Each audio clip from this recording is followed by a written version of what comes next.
The sound of clinking silverware and polite conversation filled Patricia Walsh's immaculate dining room, but underneath the mahogany table, my hands trembled as I pressed record on my phone.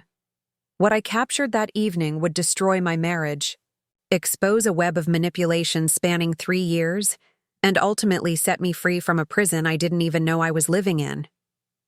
Before we jump back in, tell us where you're tuning in from, and if this story touches you, make sure you're subscribed, because tomorrow, I've saved something extra special for you. You see, sometimes the people who smile the brightest at family gatherings are the ones plotting your downfall behind closed doors, and sometimes the mother-in-law who insists on weekly Sunday dinners isn't doing it out of love. She's doing it to monitor her investment and plan your exit strategy. My name is Jessica Torres, and until 6 months ago, I thought I had the perfect marriage. Ryan Walsh was everything I thought I wanted in a husband: successful, charming, and devoted to his family. His mother, Patricia, seemed to adore me, always, fussing over my well-being and insisting I was the daughter she never had. But as I learned that fateful Sunday evening, some prisons are built with golden bars, and some jailers wear Chanel suits and serve homemade lasagna. The story begins 3 years earlier when I first met Ryan at a photography exhibition in downtown Phoenix. I was showcasing my latest series on urban landscapes, feeling confident and independent after building my photography business from nothing. At 28, I owned my own studio in the Arts District, had a growing client base, and felt like I was finally hitting my stride professionally. Ryan appeared beside me as I was explaining the inspiration behind one of my sunset shots to a potential buyer. "The way you capture light is extraordinary," he said, his voice smooth and genuinely appreciative. "It's like you're painting with shadows and gold." Most people who tried to impress me at these events threw around pretentious art terminology they'd Googled 5 minutes earlier, but Ryan's comment felt authentic. He had kind eyes, dark hair that was perfectly styled but not obsessively so, and a smile that reached his eyes when he looked at my work. We talked for hours that night, long after the gallery crowd had thinned. He told me about his work in corporate finance, how he managed investment portfolios for high-net-worth individuals. I shared my journey from working as a photographer's assistant to opening my own studio. He seemed genuinely interested in my career, asking thoughtful questions about my artistic process and business challenges. When he walked me to my car, he didn't immediately ask for my number. Instead, he asked if I'd be interested in photographing his company's annual gala. "It's not charity," he said quickly, sensing my hesitation. "We pay market rates, and honestly, the woman they used last year made everyone look like they were attending a funeral instead of a celebration." His self-deprecating humor won me over. That gala assignment led to dinner, which led to weekend drives through Sedona, which led to late-night conversations about our dreams and fears. Ryan was different from the men I'd dated before. He was stable where others had been flighty, supportive, where others had been competitive, and family-oriented where others had been self-absorbed. When he talked about his mother, Patricia, his voice filled with warmth and respect. She had raised him and his sister Diana alone after his father died. When Ryan was 15, she had worked multiple jobs to keep their family afloat, eventually building a successful real estate business that made her quite wealthy. "She's the strongest woman I know," he would say. "Everything I am, I owe to her." I found his devotion to his mother endearing. Too many men I'd met seemed to have complicated relationships with their families, but Ryan's love for Patricia felt pure and uncomplicated. Our first meeting came 6 months into our relationship. Ryan had been building up to it for weeks, clearly nervous about the introduction. "She can be a little intense," he warned as we drove through the winding roads of North Scottsdale toward her house. "She just wants to make sure the people in my life are good for me. It comes from love." Patricia's house was stunning. A sprawling, Mediterranean-style villa with perfectly manicured gardens and a fountain in the circular driveway. Everything about it screamed success and control. When she opened the front door, I was struck by how put together she was. Even for a casual family dinner, she wore a crisp white blouse, tailored slacks, and jewelry that caught the light just so.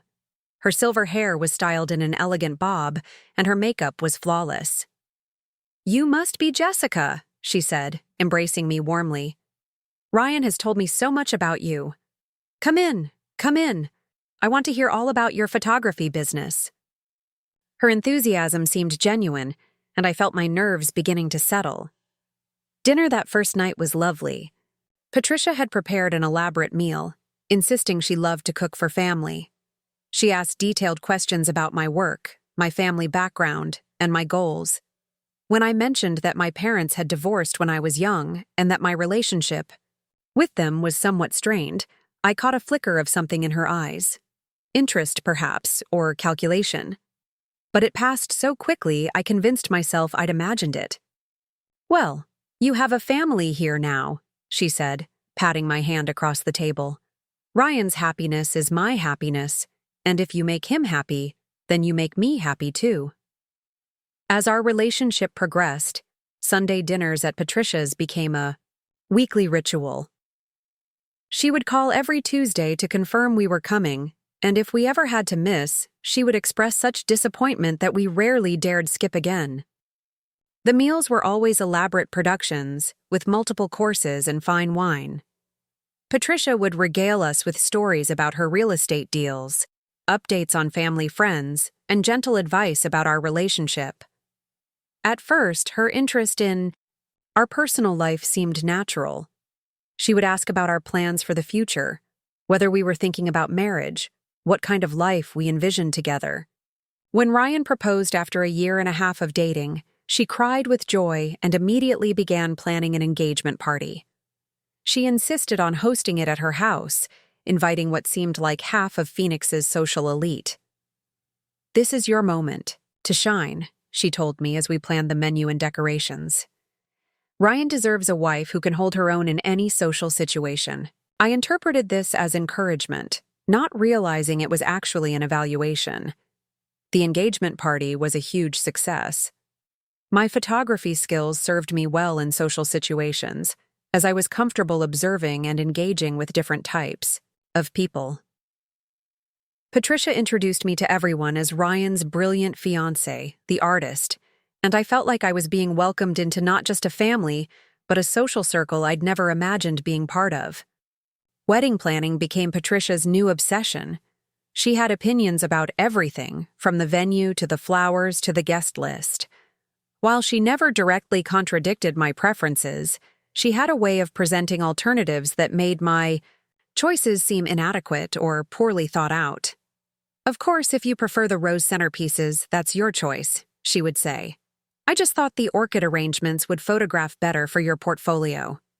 Preparing and narrating this story took us a lot of time, so if you are enjoying it, subscribe to our channel. It means a lot to us. Now back to the story.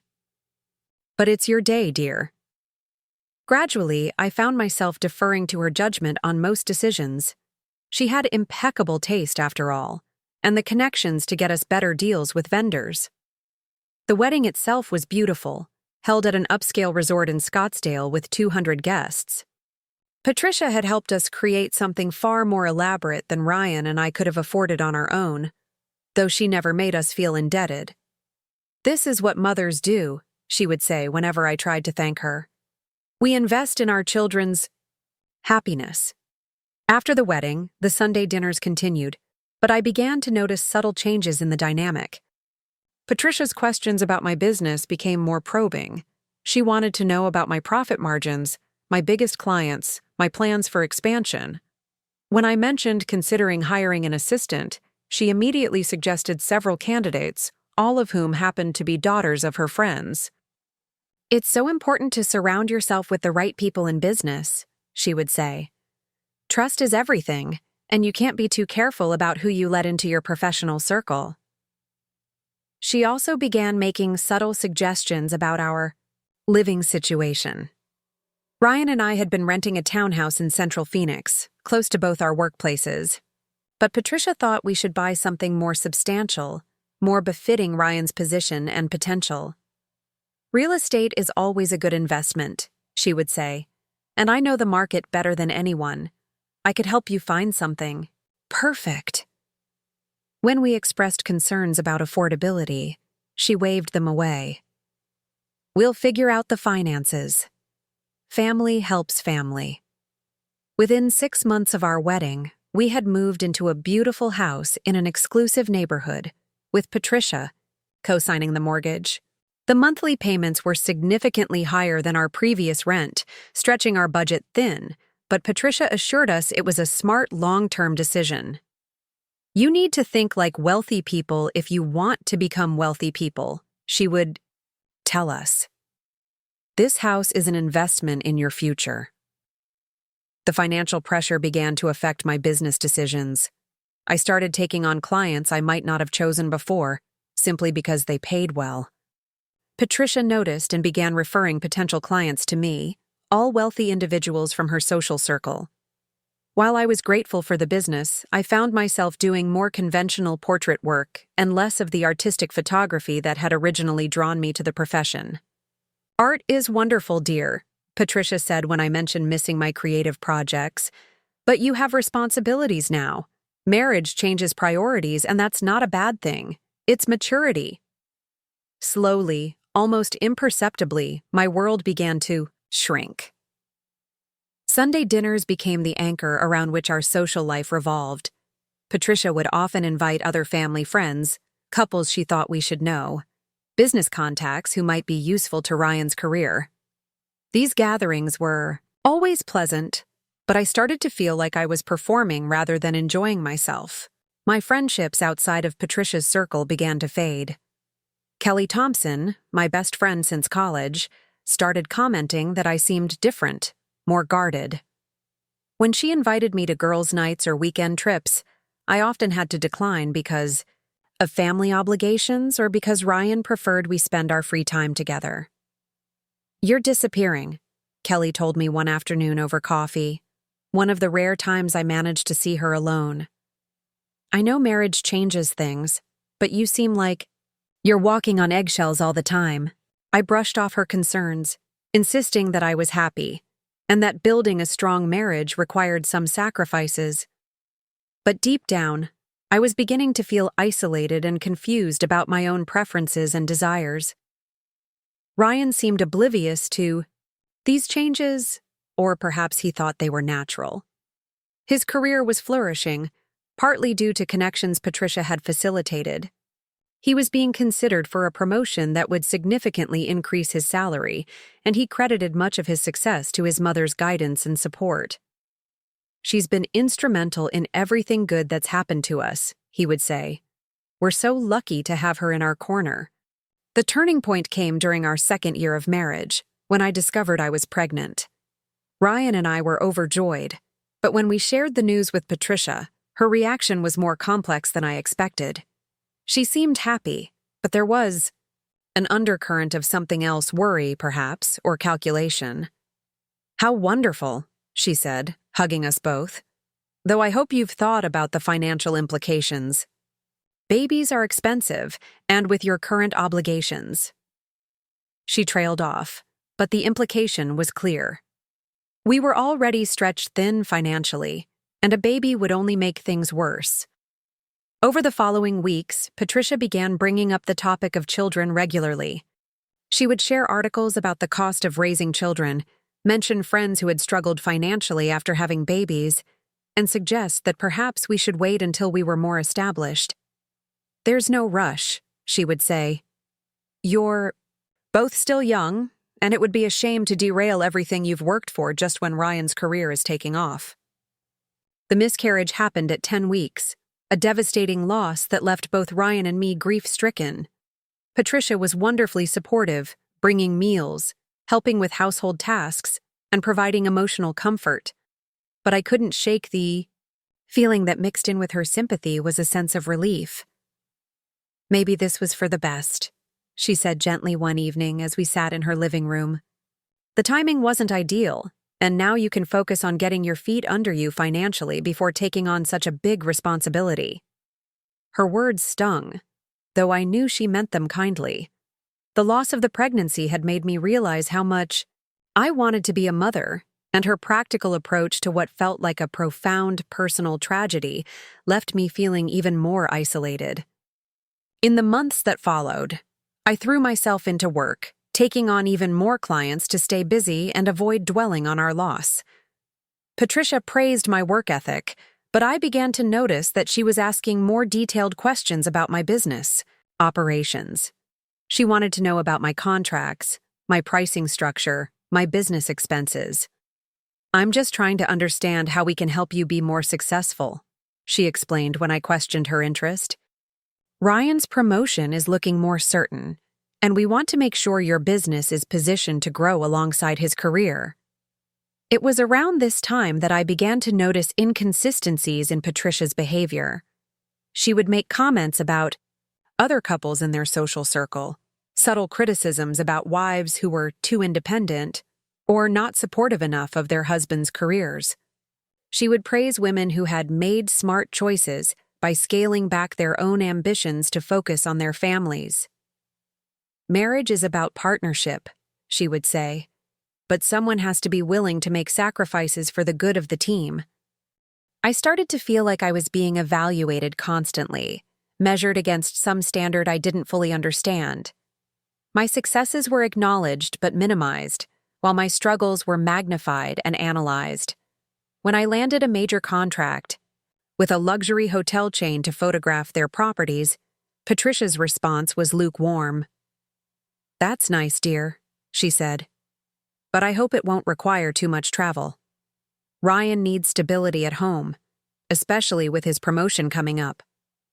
The hotel contract did require some travel, and I was excited about the creative opportunities it presented. But every time I had to leave town for a shoot, I felt guilty, as if I was somehow failing in my duties as a wife. Ryan never complained directly, but I could sense his mother's influence in his subtle comments about missing me and hoping my business wouldn't become too demanding. By the 3rd year of our marriage, I felt like a stranger in my own life. My photography business was successful by external measures, but I took little joy in the work. The house we lived in was beautiful but felt more like Patricia's second home than our own, given how much input she'd had in choosing and decorating it. Our social life revolved entirely around people Patricia approved of, and I rarely saw my old friends anymore. The Sunday dinners had become elaborate affairs, often including other couples or business associates. Patricia would hold court, directing conversations and making sure everyone felt included. I found myself observing these gatherings like a photographer, noticing the subtle dynamics and power plays happening around the table. It was during one of these observations that I first noticed something odd. Patricia would often steer conversations toward topics that seemed designed to highlight problems in other marriages. She would share stories about couples who were struggling financially, wives who were too career-focused, or marriages that had failed because of incompatible priorities.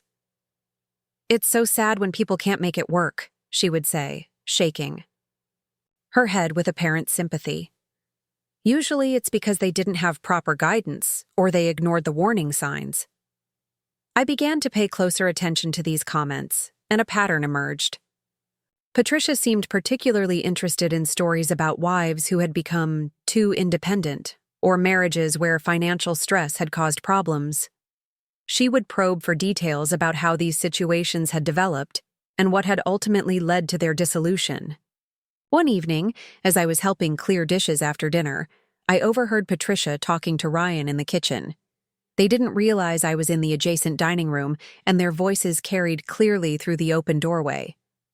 "I'm just concerned about the trajectory," Patricia was saying. "Jessica's business is taking more and more of her time and attention. She's traveling, building relationships with clients you don't know, becoming more financially independent. That can change a woman's perspective on marriage." "Mom, Jessica's success is good for both of us," Ryan replied, but his voice lacked conviction.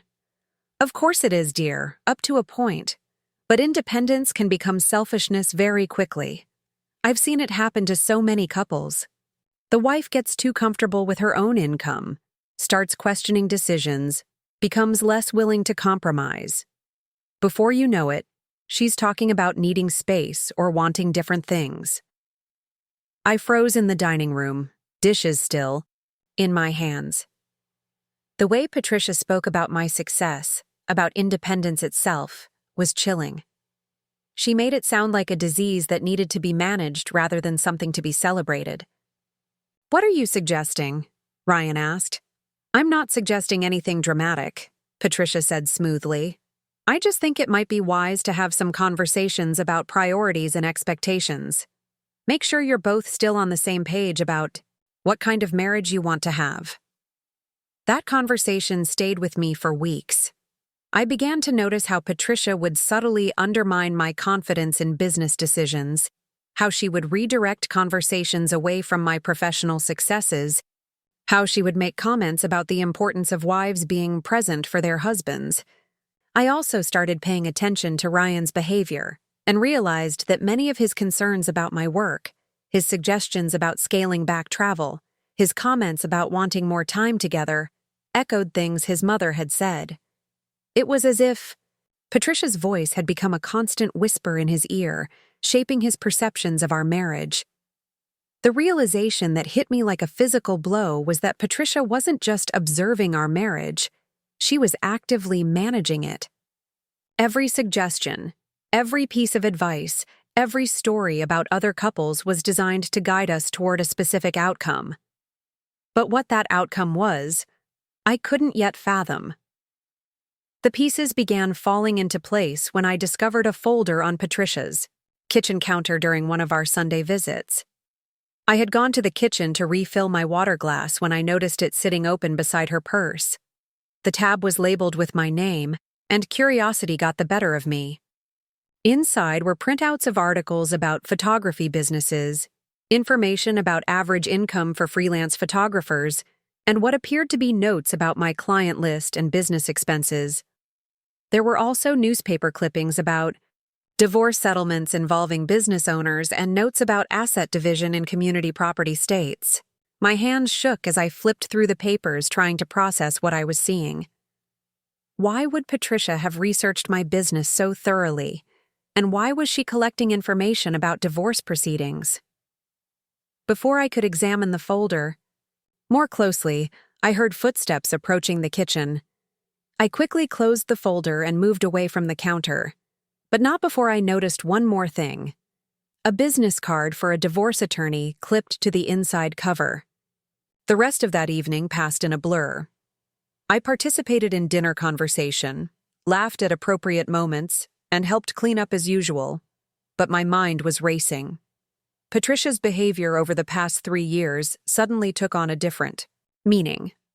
The subtle criticisms, the financial entanglements, the isolation from my friends, the constant evaluation, it all felt like preparation for something. But preparation for what? And more importantly, was Ryan aware of whatever his mother was planning? That night, I lay awake staring at the ceiling while Ryan slept peacefully beside me.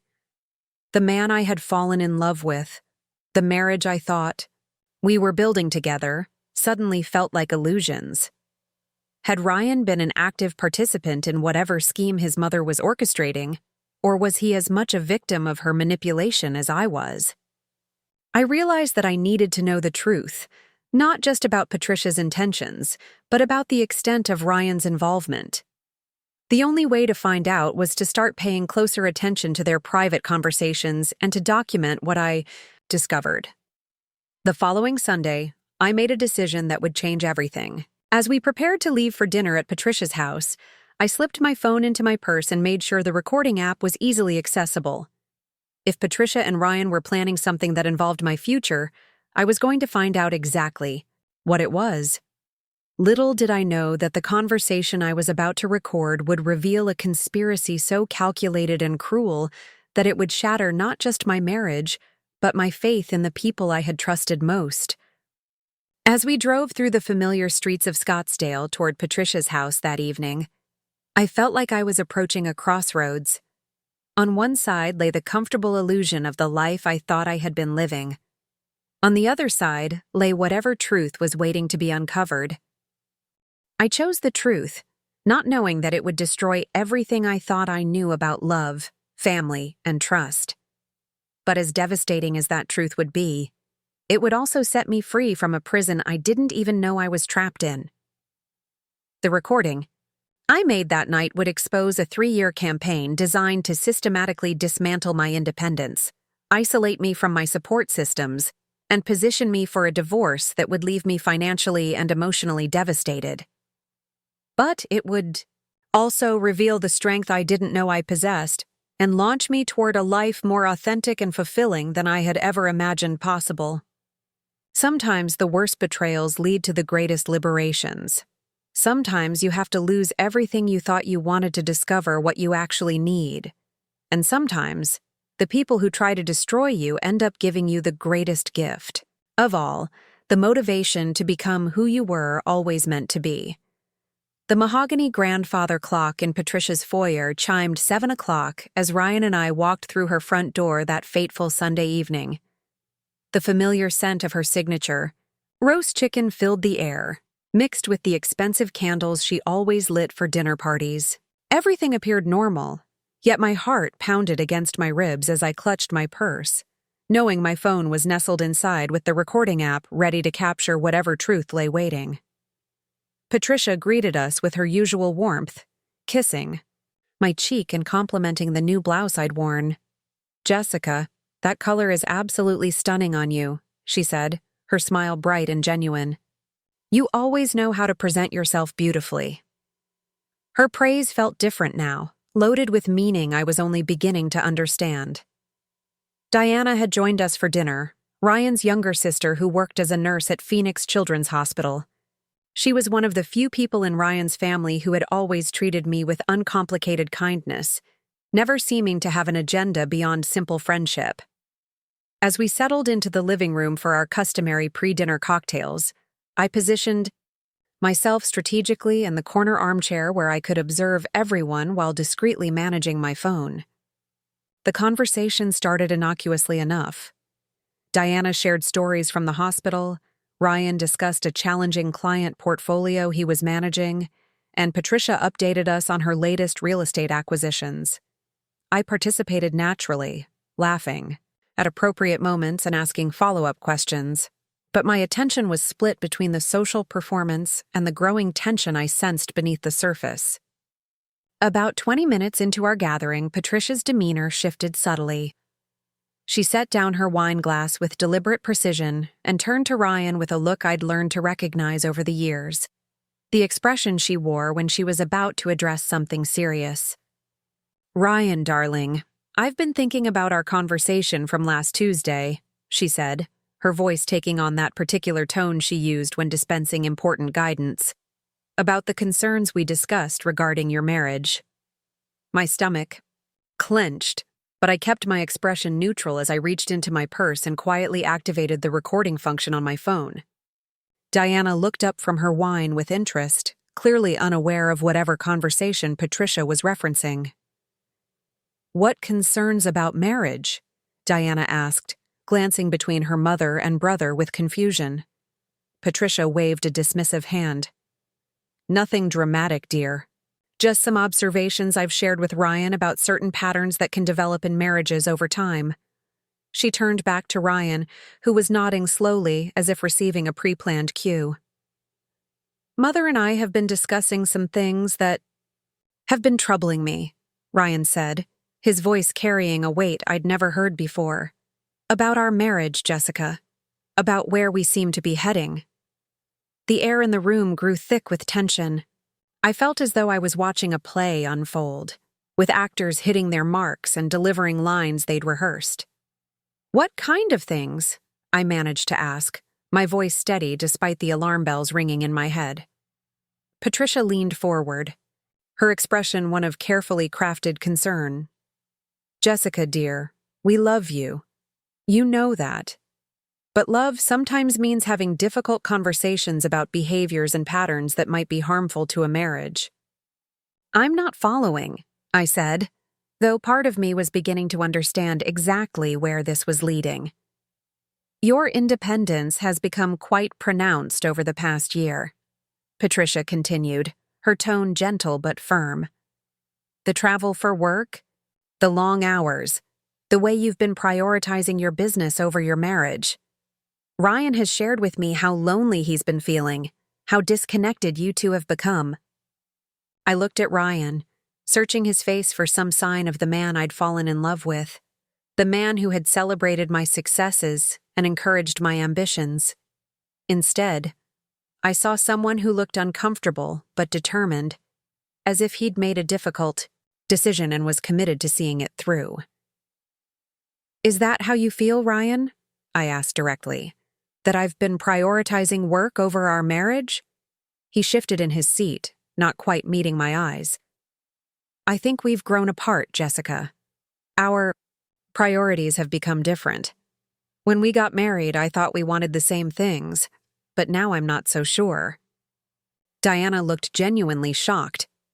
Ryan, what are you talking about? Jessica has always seemed devoted to you, and her photography business is incredibly successful.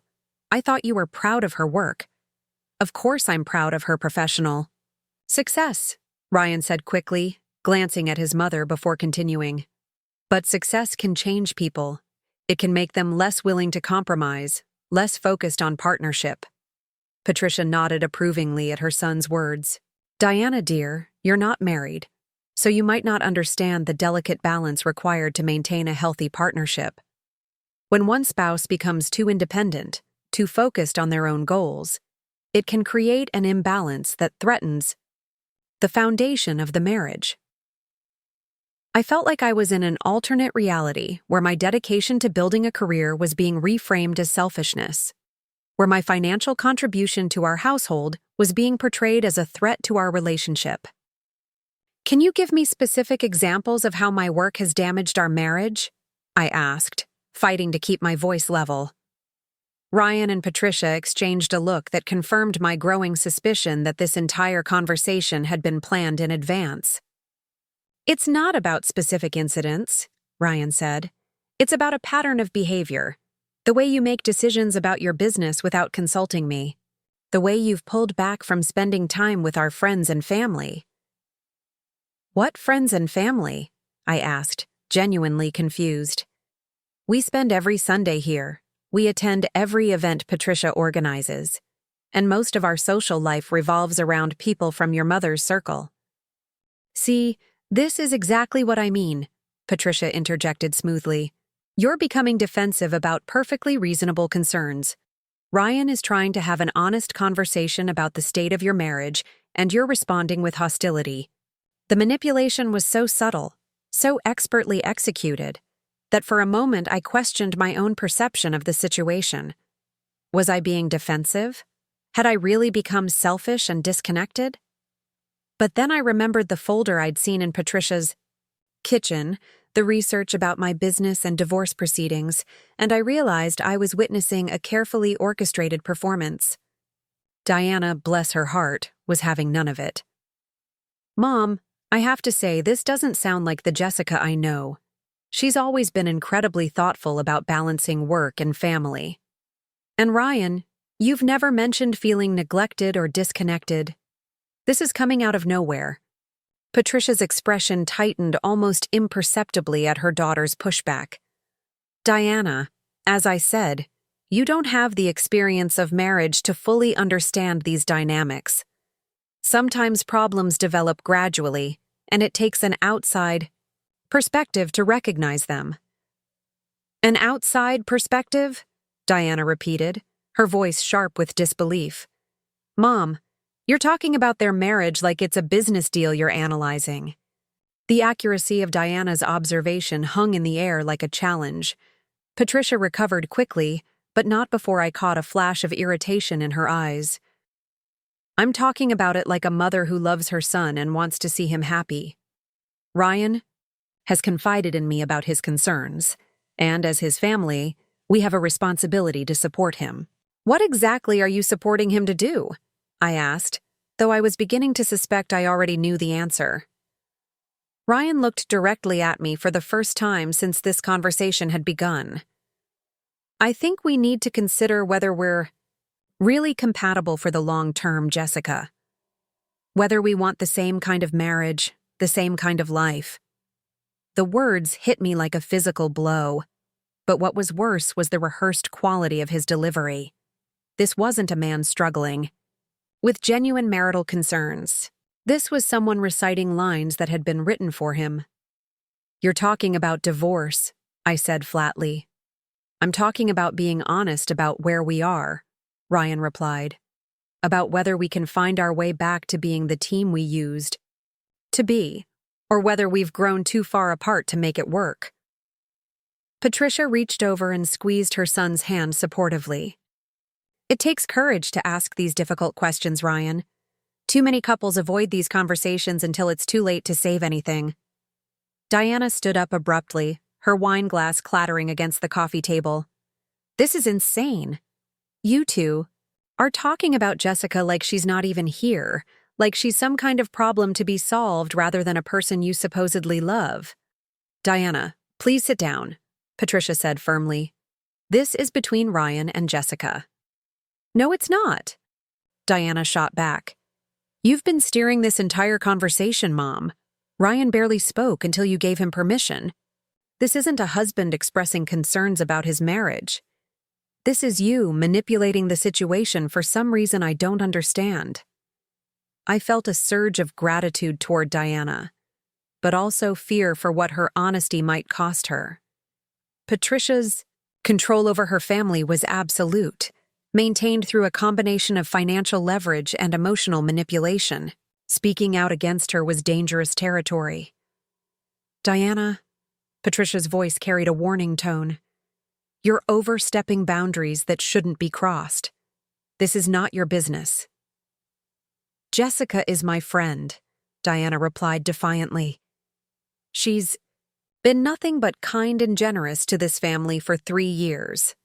She's supported Ryan's career, contributed financially to their household, and participated in every family obligation without complaint.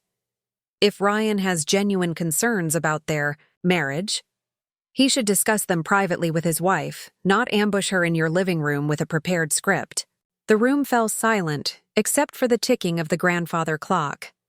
Patricia's carefully maintained composure cracked slightly, revealing a flash of the steel beneath her polished exterior. "I think perhaps you should leave, Diana. This conversation doesn't concern you." "Actually, I think Diana should stay," I said, finding my voice and my courage simultaneously. "Since this appears to be a family discussion about my marriage, I'd like to have someone here who might actually have my best interests at heart." Patricia's eyes narrowed. "Jessica, I understand you're upset, but there's no need for dramatic accusations. Everyone in this room has your best interests at heart." "Do they?" I asked, pulling my phone from my purse and setting it on the coffee table where everyone could see it. "Because from where I'm sitting, it sounds like you've been planning this conversation for quite some time. It sounds like you've been coaching Ryan on what to say and how to say it. It sounds like you've been building a case against me as a wife without giving me any opportunity to defend myself or even understand what I was being accused of." Ryan's face went pale. "Jessica, what are you implying?" "I'm not implying anything. I'm stating directly that your mother has been manipulating our marriage from the beginning, and you've either been a willing participant or you've been too blind to see it." Patricia stood up slowly, her posture radiating authority and control. "I think this conversation has become unproductive. Jessica, you're clearly too emotional to discuss this rationally right now. Perhaps you should go home and take some time to reflect on what Ryan has shared with you." "Oh, I'm not going anywhere," I said, my voice steady and clear. "Not until we finish this conversation and I understand exactly what's been going on behind my back." "There's nothing going on behind your back," Ryan said, but his voice lacked conviction. "We're trying to have an honest discussion about problems in our marriage." "Problems that your mother identified and coached you to present?" I replied. Ryan, when did you first start feeling lonely in our marriage? When did you first notice that I was becoming too independent? Can you give me specific dates, specific incidents that made you feel this way? He fumbled for words, clearly unprepared for direct questions that required specific examples rather than vague generalizations. It's not about specific dates, Jessica. It's about a gradual change in the dynamic between us. A gradual change that your mother helped you recognize and articulate, I pressed. A gradual change that coincidentally requires the solution she's been researching. Patricia's composure cracked further. What are you talking about? What? Research. The folder in your kitchen last week with my name on it. The articles about photography business income. The information about divorce settlements. The business card for a divorce attorney. The silence that followed was deafening. Patricia's face went through a series of expressions. Surprise, calculation, and finally a cold anger that was more honest than anything I'd seen from her in 3 years. You went through my private papers, she said, her voice low and dangerous. I saw an open folder with my name on it sitting on your kitchen counter. I think I had a right to know why you were researching my business finances and divorce proceedings. Diana gasped audibly. Mom, is that true? Have you been planning Jessica's divorce?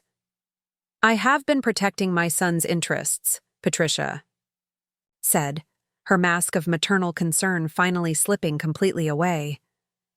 I have been ensuring that he doesn't make decisions that will destroy his future based on temporary emotions and misguided loyalty. Protecting his interests from what? Diana demanded. From having a successful, loving wife? From having a wife who will eventually leave him when she decides she no longer needs him, Patricia snapped. From being tied to someone whose growing independence and financial success will make her see him as expendable. The truth hung in the air like a toxic cloud. Patricia had been planning our divorce not because our marriage was failing, but because she believed it inevitably would fail once I became too successful and independent. She had been orchestrating the end of our marriage as a preemptive strike against a future she had decided was inevitable. You've been sabotaging our marriage to save it from a hypothetical future problem, I said, the absurdity and cruelty of it taking my breath away. I've been preventing a worse outcome, Patricia replied coldly. I've seen it happen dozens of times. The wife becomes successful, starts making her own money, decides she doesn't need her husband anymore. She takes half of everything he's worked for and moves on to someone more exciting. I wasn't going to let that happen to Ryan. So, instead, you decided to make it happen on your timeline, under your control, Diana said, her voice filled with disgust. You decided to destroy their marriage yourself, rather than risk Jessica destroying it later. I decided to protect my son's financial future and emotional well-being, Patricia said defiantly. Ryan is a good man who deserves a wife who will prioritize their marriage over her own ambitions. If Jessica can't be that wife, then it's better to end things now while he still has time to find someone more suitable. Ryan had been sitting in stunned silence during this exchange, but finally found his voice. Mom, what are you saying? I never asked you to research divorce proceedings. I never asked you to plan the end of my marriage. Of course you didn't ask, Patricia said impatiently. You're too trusting, too romantic to see the warning signs. That's why you need guidance. That's why you need someone who loves you to make the difficult decisions you can't make yourself. The difficult decision to divorce my wife? Ryan's voice was rising with shock and anger. Without consulting me? Without giving Jessica a chance to address any concerns I might actually have? The difficult decision to end a marriage that was heading toward disaster anyway, Patricia replied. The difficult decision to cut your losses before they become catastrophic. I stared at this woman who had welcomed me into her family, who had cooked for me and advised me and claimed to love me like a daughter. The betrayal was so complete, so calculating, that I felt like I was looking at a stranger wearing Patricia's face. How long have you been planning this? I asked. Since your second year of marriage, she answered without hesitation. Since it became clear that your business was going to continue growing and that you weren't going to scale back your ambitions for the sake of your marriage. My ambitions that have contributed significantly to our household income, I pointed out. My ambitions that have helped Ryan and me afford the lifestyle you encouraged us to pursue. Money isn't everything, Jessica. A marriage requires emotional investment, not just financial contribution. You've been so focused on building your career that you've forgotten how to be a wife. According to whose definition? Diana interjected. Mom, Jessica has been the perfect wife by any reasonable standard. She's supportive, loving, financially responsible, and committed to this family. The only thing she's guilty of is being successful at something other than domestic servitude. Patricia turned on her daughter with fierce anger. Diana, you have no idea what you're talking about. You've never been married, never had to balance the competing demands of career and family.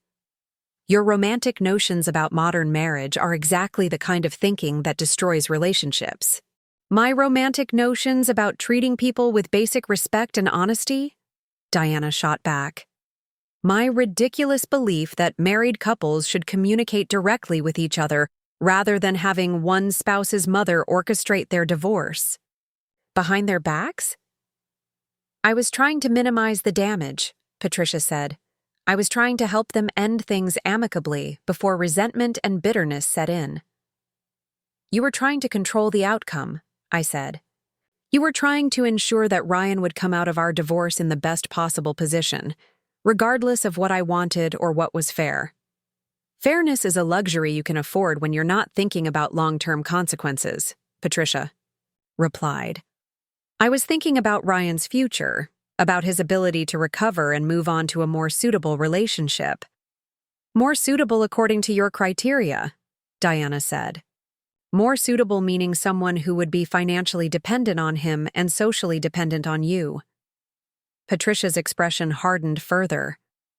More suitable meaning someone who understands that marriage is about partnership, not individual achievement. Someone who knows that a successful marriage requires sacrifice and compromise from both parties. Sacrifice and compromise from both parties, I repeated. But somehow, in your vision of my marriage, all the sacrifice and compromise was supposed to come from me. I was supposed to scale back my business, limit my travel, defer to Ryan's preferences, and accept your guidance without question.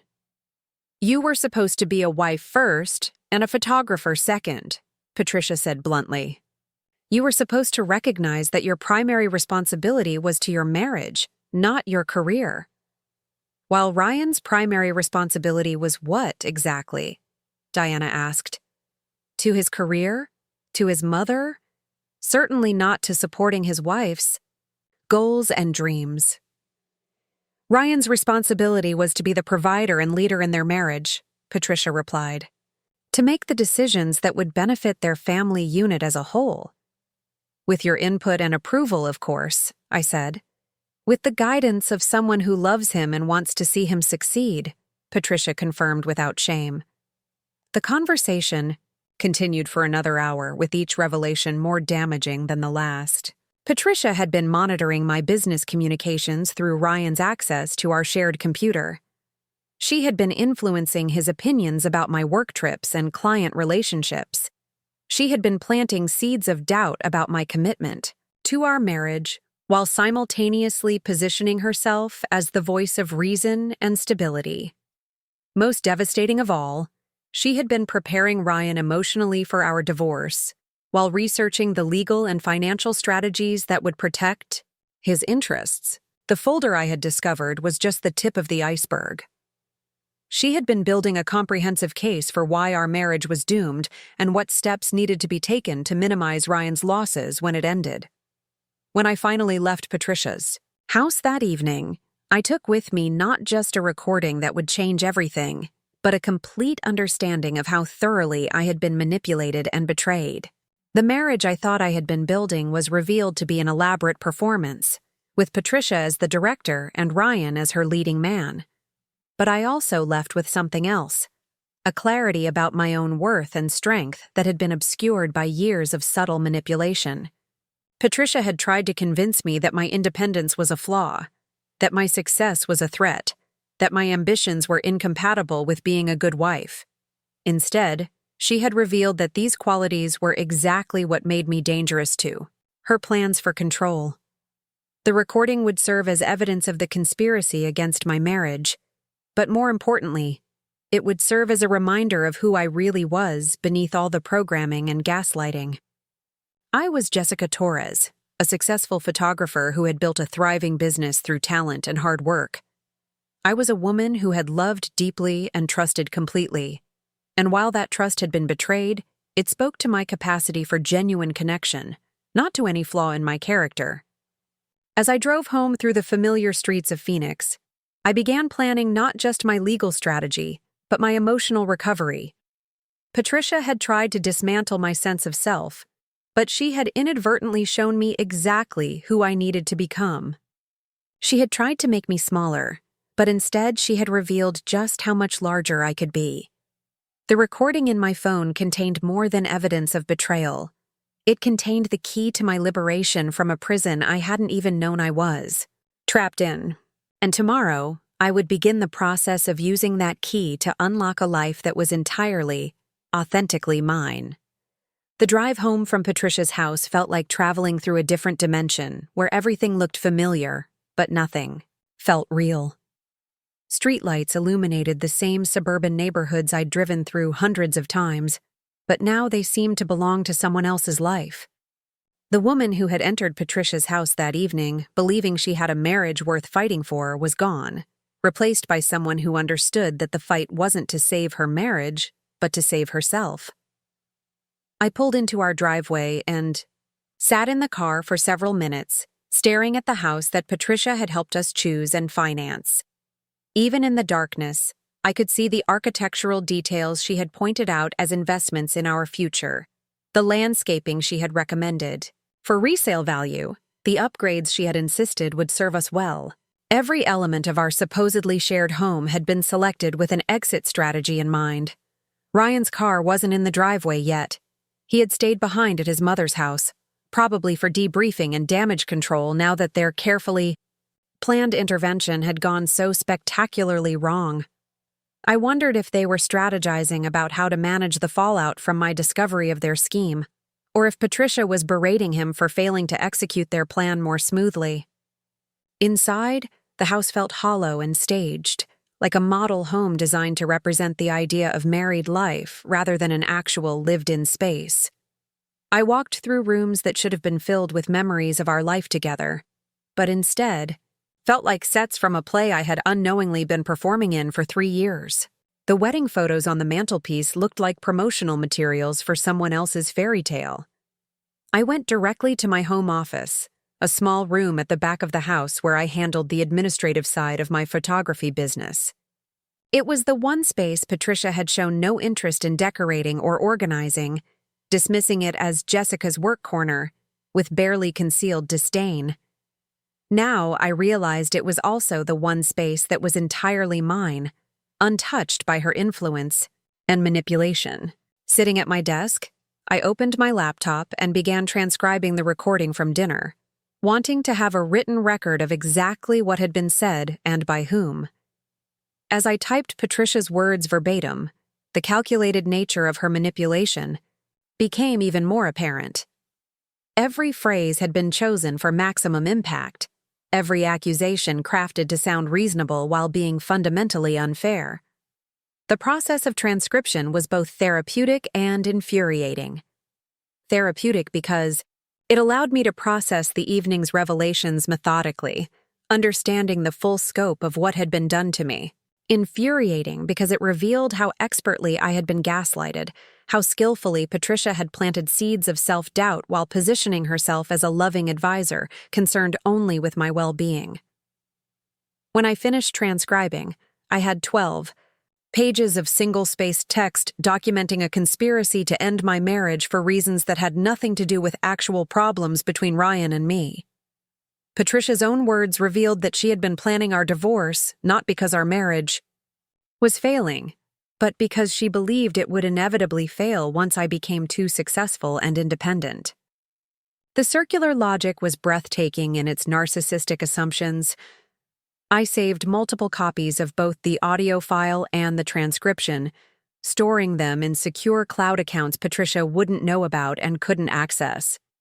Then I began researching divorce attorneys in Phoenix, looking specifically for lawyers who specialized in cases involving manipulation and financial abuse. If Patricia wanted a strategic divorce, she was about to discover that I could be strategic too. It was nearly midnight when Ryan finally came home. I heard his key in the front door, followed by his cautious footsteps as he made his way through the house looking for me. He found me in my office, still at my computer, surrounded by printed pages and legal documents I had been reviewing online. "Jessica?" His voice was tentative, uncertain.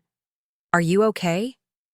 I looked up at him, this man I had married with such hope and love, and felt a profound sadness that had nothing to do with anger and everything to do with grief. The Ryan I had fallen in love with might never have existed, or if he had been systematically erased by his mother's influence, until only this hollow puppet remained. "Am I okay?" I repeated his question slowly. "Ryan, your mother has been planning our divorce for over a year. She's been researching my business finances and consulting with divorce attorneys. She's been coaching you to see problems in our marriage that don't actually exist. She's been manipulating both of us toward an outcome she decided was inevitable. Do you think I should be okay with that?" He sat down heavily in the chair across from my desk, looking older than I'd ever seen him. "I didn't know about the research, Jessica. I didn't know she had been talking to attorneys or investigating your business. But you knew she had concerns about our marriage. You knew she thought I was becoming too independent.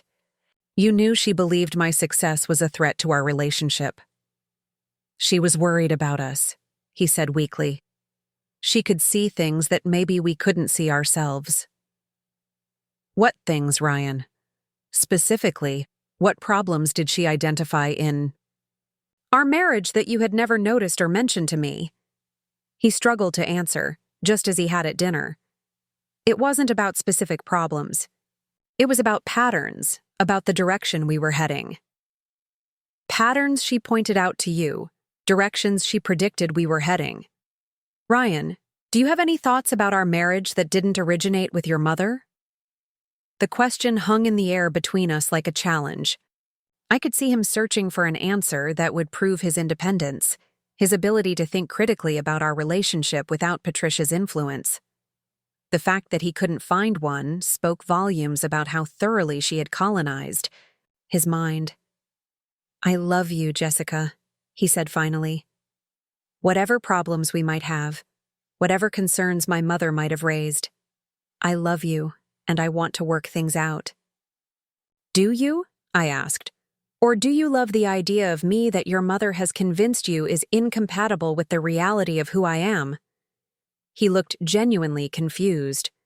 "What do you mean?" "I mean that for 3 years, your mother has been systematically reframing my strengths as weaknesses, my successes as threats, my independence as selfishness. She's been teaching you to see my business accomplishments as competition with our marriage rather than contributions to our partnership. She's been programming you to interpret my professional growth as emotional distance." "That's not true," he protested, but his voice lacked conviction. "Ryan, when was the last time you celebrated one of my professional achievements without immediately expressing concern about how it might affect our relationship? When was the last time you encouraged me to take on a challenging project without worrying about the travel or time commitment involved?" Again, he struggled to answer. The pattern was so ingrained, so normalized, that he couldn't even recognize it as problematic. "Your mother has spent 3 years training you to see me as a problem to be managed rather than a partner to be supported," I continued. "She's been preparing you emotionally for our divorce while researching the legal strategies that would protect your interests when it happened." She's been positioning herself as the wise advisor helping you navigate the challenges of being married to an ambitious woman, when in reality she's been orchestrating the end of our marriage from the beginning. Jessica, that's not fair. My mother loves you. She's always been supportive of your career. Your mother has been supportive of my career only to the extent that it served her purposes. She was happy for me to be successful enough to contribute financially to our household, but not so successful that I might become truly independent. She encouraged my business relationships with her social circle because it gave her insight into my professional activities, but discouraged the travel and networking that would have expanded my career beyond her sphere of influence. I pulled out the transcription I had made and read him several key passages, Patricia's own words revealing her true feelings about my independence and success. Ryan listened with growing horror as his mother's manipulation was laid bare in black and white. "She really said all of that?" he asked when I finished reading. "She said it and much more. Ryan, your mother has been treating our marriage like a business venture she's been trying to liquidate before it became unprofitable. She's been managing you like an asset she needed to protect from a bad investment." We talked until nearly 3 a.m, with me walking Ryan through the evidence of his mother's manipulation and him gradually beginning to understand the scope of what had been done to both of us. It was painful to watch him grapple with the realization that his relationship with his mother was built on control and manipulation rather than genuine love and support. "What do we do now?" he asked as dawn began to lighten the sky outside my office window. "I don't know about we," I said honestly. "I know what I'm going to do. I'm going to protect myself legally and financially from any further manipulation. I'm going to rebuild my sense of self and my confidence in my own perceptions. I'm going to reconnect with the friends and support systems your mother systematically separated me from. But I don't know if there's a we to salvage from this wreckage." "You're talking about divorce," he said, and I could hear the echo of his mother's words in his voice. "I'm talking about the fact that I don't know who you are when you're not being influenced by your mother. I don't know if the man I fell in love with ever really existed, or if he was just a performance designed to win my trust and affection. I don't know if you're capable of seeing me clearly, or if you'll always view me through the lens of your mother's prejudices and fears. I can change," he said desperately. "I can learn to think for myself, to see our relationship without her influence." "Maybe you can," I agreed. "But Ryan, even if you could completely free yourself from your mother's manipulation tomorrow, I'm not sure I could ever trust you again. I'm not sure I could ever feel safe being vulnerable with someone who let another person orchestrate our most intimate relationship." The conversation ended with no resolution, which felt appropriate, given that there might not be a resolution that preserved our marriage. Ryan went to bed exhausted and defeated, while I remained in my office, planning the next steps in what I now understood would be the fight of my life. Over the following days, I began the process of reclaiming my identity and my agency. I started by reaching out to Kelly Thompson, my best friend from college who I had gradually lost touch with under Patricia's subtle influence. When I called her, she answered on the second ring, her voice warm with surprise and concern. "Jessica, I was just thinking about you. I haven't heard from you in months. How are you?" The question nearly broke me. How was I? I was discovering that my marriage was built on lies, that my mother-in-law had been planning my divorce for over a year, that my husband had been coached to see me as a problem rather than a partner. I was learning that my instincts and perceptions, which I had been taught to doubt, were actually accurate. I was realizing that my independence and success, which I had been told were threats to my marriage, were actually my greatest assets. "I'm in crisis," I told Kelly honestly, "and I need help figuring out who I am when I'm not trying to be the person everyone else thinks I should be." Kelly immediately invited me to stay with her while I sorted things out. She lived in a small apartment in downtown Phoenix, near the Arts District where my photography studio was located. It would mean leaving Ryan and the house we had shared, but I realized that staying would mean continuing to live in a space designed and controlled by Patricia's vision of what our life should be. I packed a suitcase with essentials and left Ryan a note explaining that I needed time and space to think clearly without the influence of his family's expectations. I didn't tell him where I was going, partly for my own protection, and partly because I needed to prove to myself that I could exist independently of his knowledge and approval. Kelly's apartment was small but filled with natural light and her own artistic touches. She was a graphic designer who worked freelance from home, so she understood the challenges and rewards of building an independent creative career. As I settled into her guest room, I felt like I was remembering how to breathe. "Tell me everything," Kelly said over coffee the morning after I arrived. So I did. I told her about Patricia's manipulation, about the planned intervention, about the research folder and the divorce attorney. I told her about the recording I had made and the transcription that revealed the scope of the conspiracy against my marriage. Kelly listened with growing outrage and disbelief. "Jessica, this is insane. This woman has been systematically isolating you and undermining your confidence for 3 years. She's been gaslighting you into believing that your strengths are weaknesses." "I know," I said. "But the scary part is how effective it was. I really started to doubt myself. I started to believe that maybe I was being selfish, maybe I was prioritizing work over marriage, maybe I was becoming someone Ryan couldn't love anymore." "That's exactly what she wanted you to believe," Kelly said firmly. "She wanted you to see yourself through her distorted lens so you would police your own behavior according to her standards." Over the following weeks, Kelly helped me begin the process of untangling Patricia's influence from my sense of self. We made lists of my actual accomplishments versus the minimized versions Patricia had trained me to present. We identified relationships I had allowed to fade because they didn't fit Patricia's vision of appropriate social connections. We explored dreams and goals I had set aside because they conflicted with her ideas about proper wifely behavior. Also began working with a therapist, Dr. Sandra Martinez, who specialized in helping people recover from emotional manipulation and gaslighting.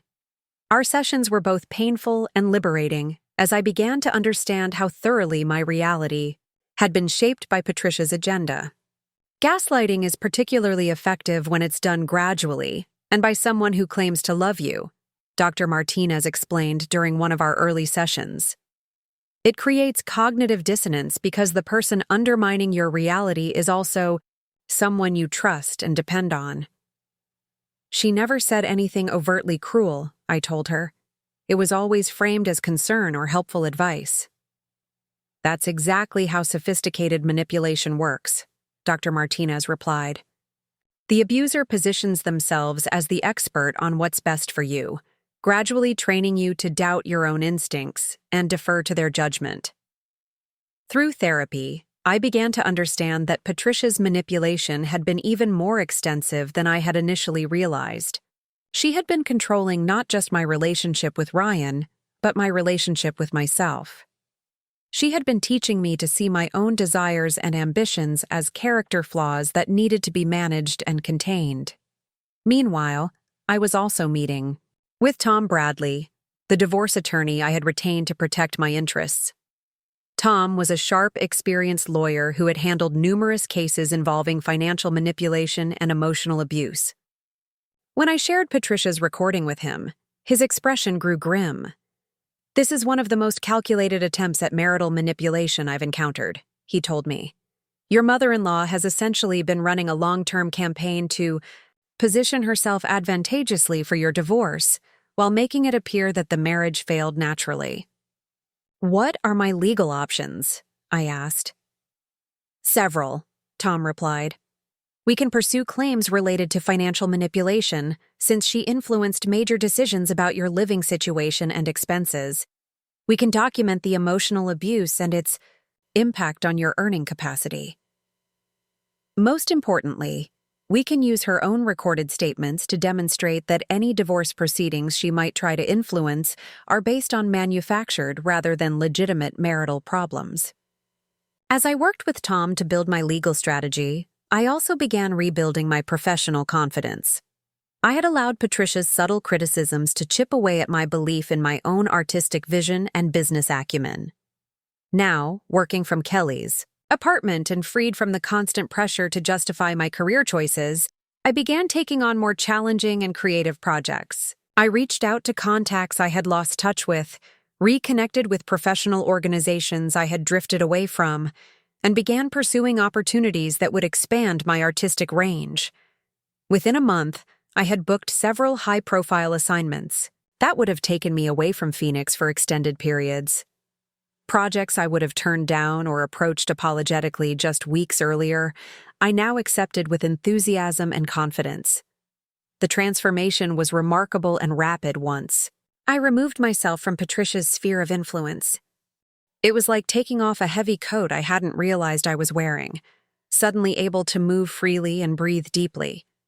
My creativity flourished, my business grew, and my sense of self solidified in ways I hadn't experienced since before my marriage.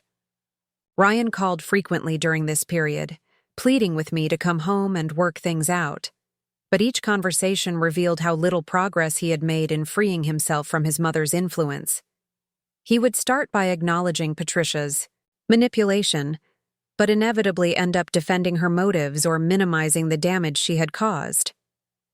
"She was just trying to protect me," he would say. "Maybe her methods were wrong, but her intentions came from love." "Ryan, she was planning to divorce me on your behalf without your knowledge or consent," I would reply. "She was researching strategies to minimize your financial obligations and maximize your chances of finding a more suitable wife. Those aren't the actions of someone motivated by love." "But she's my mother," he would say, as if that explained everything. "She's your mother, and she used that relationship to manipulate both of us toward an outcome that served her vision of what your life should be. Being someone's mother doesn't give you the right to control their marriage." These conversations made it clear that Ryan was nowhere near ready to choose his wife over his mother, his marriage over his family of origin. He wanted me to return to a dynamic where Patricia continued to have influence over our relationship, just perhaps with slightly clearer boundaries. He couldn't understand that any continued involvement from her would be toxic to our marriage, regardless of how it was managed. Diana, on the other hand, had been profoundly affected by the revelations about her mother's behavior. She called me regularly to apologize for not recognizing the manipulation sooner and to share her own experiences of Patricia's control. "I've been thinking about my own relationships," she told me during one of our conversations, "about how Mom has always found fault with the men I've dated, how she's managed to undermine every serious relationship I've tried to build. I thought she was just protective, but now I'm wondering if she's been sabotaging my romantic life the same way she sabotaged yours." Diana's insights helped me understand that Patricia's manipulation extended far beyond my marriage. She was a woman who maintained control over her adult children by ensuring they remained emotionally and often financially dependent on her. My independence and success had threatened not just her vision of Ryan's marriage, but her entire system of family control. As the weeks passed, I began to feel like I was emerging from a fog that had obscured my vision for 3 years. The clarity was both exhilarating and terrifying. Exhilarating because I was rediscovering parts of myself I had forgotten existed. Terrifying because I was realizing how much of my recent life had been lived according to someone else's script. I was Jessica Torres, a talented photographer who had built a successful business through creativity and hard work. I was a woman capable of deep love and commitment, but also capable of recognizing when that love was being exploited and manipulated. I was someone who deserved a partner who celebrated her strengths rather than seeing them as threats, who supported her ambitions rather than managing them as problems. Most importantly, I was someone who had the courage to walk away from a life that looked perfect from the outside, but felt like a prison from the inside. Patricia had tried to convince me that my desire for independence and success made me unsuitable for marriage. Instead, she had shown me that I was unsuitable for the kind of marriage she wanted to control. The woman who had sat in Patricia's living room that Sunday evening, confused and defensive, was gone. In her place was someone who understood her own worth and was prepared to fight for her right to define her own life. Patricia had wanted a strategic divorce that would position Ryan advantageously while minimizing her own culpability. Instead, she was about to face a reckoning that would expose her manipulation and hold her accountable for the damage she had caused. As I prepared for the confrontation that would determine the future of my marriage and my freedom, I felt something I hadn't experienced in years: complete confidence in my own judgment and absolute certainty about my own worth. Patricia had tried to diminish me, but instead she had forged me into someone stronger than I had ever been before. The letter arrived on a Tuesday morning, delivered by certified mail to Kelly's apartment where I had been staying for 6 weeks. The return address showed Patricia Walsh's elegant Scottsdale address, and my name was written in her distinctive handwriting across cream-colored stationery that probably cost more than most people spent on groceries in a week. Kelly handed it to me with raised eyebrows, recognizing the name from our many conversations about my situation. "What do you think she wants?" Kelly asked, pouring herself coffee while I stared at the unopened envelope. "Control," I replied without hesitation. "She wants to regain control of a narrative that's slipping away from her." I opened the letter carefully, as if it might contain something more dangerous than words. Patricia's message was brief, but loaded with her signature manipulation tactics. She requested a private meeting to clear up misunderstandings and discuss the future like mature adults. She suggested we meet at her house the following Sunday, the same day and location where she had orchestrated the intervention that began my awakening to her true nature. The audacity was breathtaking. After everything she had done, after being caught red-handed planning my divorce, she was positioning herself as the reasonable party seeking reconciliation. She was trying to frame our conflict as a simple misunderstanding between family members rather than a calculated campaign of emotional manipulation spanning 3 years. I showed the letter to Dr. Martinez during our session that afternoon. She read it carefully, then set it down with a knowing expression. "This is a classic attempt to reassert control after the victim has escaped the manipulative dynamic," she explained. "The abuser tries to draw the victim back into familiar territory where they feel more confident in their ability to manipulate the situation. She's choosing her house, her day, her terms," I observed. "Exactly. And notice the language she uses. Misunderstandings rather than manipulation. Mature adults implying that your response has been immature. She's already trying to reframe the conversation before it happens." "Should I go?" Dr. Martinez considered the question carefully. "That depends on what you hope to accomplish. If you're hoping for a genuine apology or acknowledgement of wrongdoing, you're likely to be disappointed. If you're hoping to provide her with closure or maintain family harmony, you're prioritizing her needs over your own well-being. But if you have your own agenda, if there's something you need to say or accomplish for your own healing, then it might be worth considering." I thought about her words as I walked through downtown Phoenix after our session. The city was beautiful. In late afternoon light, with the mountains providing a dramatic backdrop to the urban landscape. This was my home, my city, my life. Patricia had tried to make me feel like a guest in my own existence, constantly seeking approval and permission for choices that should have been mine alone. That evening, I called Tom Bradley to discuss the legal implications of meeting with Patricia. He was immediately cautious. "Jessica, I understand the impulse to confront her directly, but anything you say could potentially be used against you in divorce proceedings. She might be trying to get you to make statements that could be taken out of context or used to support claims about your mental state or behavior. What if I record the conversation, just like I did at the dinner? Arizona is a one-party consent state, so you can legally record conversations you're part of without the other person's knowledge. but I'd want to be very careful about your objectives and your approach. We spent an hour discussing strategy and potential pitfalls. Tom emphasized that any meeting with Patricia should be on my terms, not hers, and that I should have clear goals and boundaries going in. He also insisted that I inform him immediately afterward about anything said or threatened during the conversation. After consulting with both Dr. Martinez and Tom, I made my decision. I would meet with Patricia, but not on her terms. Instead, I drafted my own letter, typed on plain white paper and delivered by regular mail. I proposed meeting at a neutral location, a quiet coffee shop in Central Phoenix that would be public enough to prevent outbursts, but private enough for serious conversation. I set the time for Saturday afternoon, when I would be fresh and alert, rather than tired from a full week of work and therapy. Most importantly, I outlined the agenda for our meeting in writing. I stated clearly that I would be discussing the impact of her manipulation on my marriage and my well-being, that I expected honesty and accountability rather than deflection and gaslighting, and that the purpose was closure rather than reconciliation. I was not seeking to repair our relationship or find a way forward as family. I was seeking to understand her motivations and to make clear the consequences of her actions.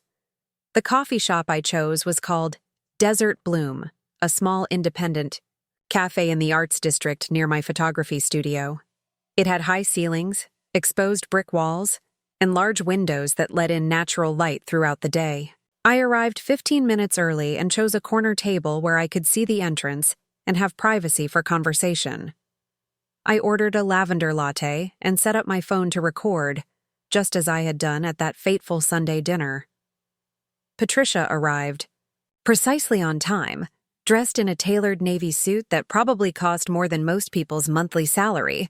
She looked around the cafe with barely concealed disdain, clearly uncomfortable in a space that wasn't under her control. Her usual confidence seemed slightly shaken, but she maintained her composed exterior as she approached my table. "Jessica," she said with a tight smile, "thank you for agreeing to meet.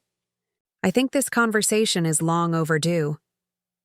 "I agree," I replied, gesturing for her to sit, "though we may have different ideas about what needs to be discussed." She ordered a simple black coffee and spent a few moments arranging her purse and adjusting her position, clearly buying time to assess the situation and plan her approach. I waited patiently, no longer feeling the need to fill uncomfortable silences or manage her emotions. "I want you to know that I understand you're upset," she began, "and I want to address any concerns you might have about my involvement in your marriage." The immediate deflection and minimization were exactly what Dr. Martinez had predicted. Patricia was already trying to reframe serious manipulation as simple involvement and my justified anger as being upset like a child having a tantrum. "Patricia, let's be clear about what we're discussing," I said calmly. "You spent over a year planning my divorce from your son without his knowledge or consent. You researched my business finances, consulted with divorce attorneys, and orchestrated an intervention designed to convince Ryan that our marriage was failing. This wasn't involvement. This was a calculated campaign to end my marriage on your timeline and according to your preferences." Her composure cracked slightly, a flash of anger crossing her features before she regained control. "Jessica, I understand that you might interpret my actions in the worst possible light, but my motivations were pure. I was trying to protect my son from a situation that I could see was heading toward disaster." "A disaster you manufactured," I replied. "You created problems in our marriage by constantly undermining my confidence and positioning my strengths as threats. You isolated me from my support systems while presenting yourself as a loving advisor. You coached Ryan to see normal aspects of a partnership as warning signs of impending abandonment." "I was sharing my observations and experience," she said stiffly. "As someone who has been married, who has raised children, who has seen many relationships fail, I felt I had insights that might be helpful." "Your insights were predictions designed to become self-fulfilling prophecies," I countered. You told Ryan that successful wives eventually leave their husbands, so you taught him to interpret my success as a precursor to betrayal. You convinced him that independent women can't be trusted, so you framed my independence as evidence of disloyalty. Patricia's mask of maternal concern was slipping, revealing the calculating manipulator beneath. Jessica, you're being dramatic. Marriage requires guidance and support from family. Young couples often can't see problems developing until it's too late to address them. Problems you identified and defined according to your own biases and fears, I said. Patricia, do you remember what you told Diana that night at dinner? You said that successful women inevitably decide they don't need their husbands anymore. You said independence makes women selfish and unreliable partners. Those aren't observations about my marriage specifically. Those are your beliefs about women in general. She sat back in her chair, realizing that I had been paying closer attention to her words than she had anticipated. I believe in traditional marriage values, she said carefully. I believe in partnership and mutual support rather than individual ambition. You believe in female subservience, I corrected. You believe that a woman's role is to support her husband's goals while sacrificing her own. You believe that any woman who achieves financial independence or professional success is a threat to the natural order of marriage. That's not true, she protested, but her voice lacked conviction. Then explain why you never once celebrated my professional achievements without immediately expressing concern about their impact on my marriage.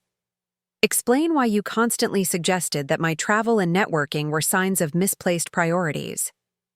Explain why you researched divorce strategies for over a year while telling me how much you loved having me as a daughter-in-law.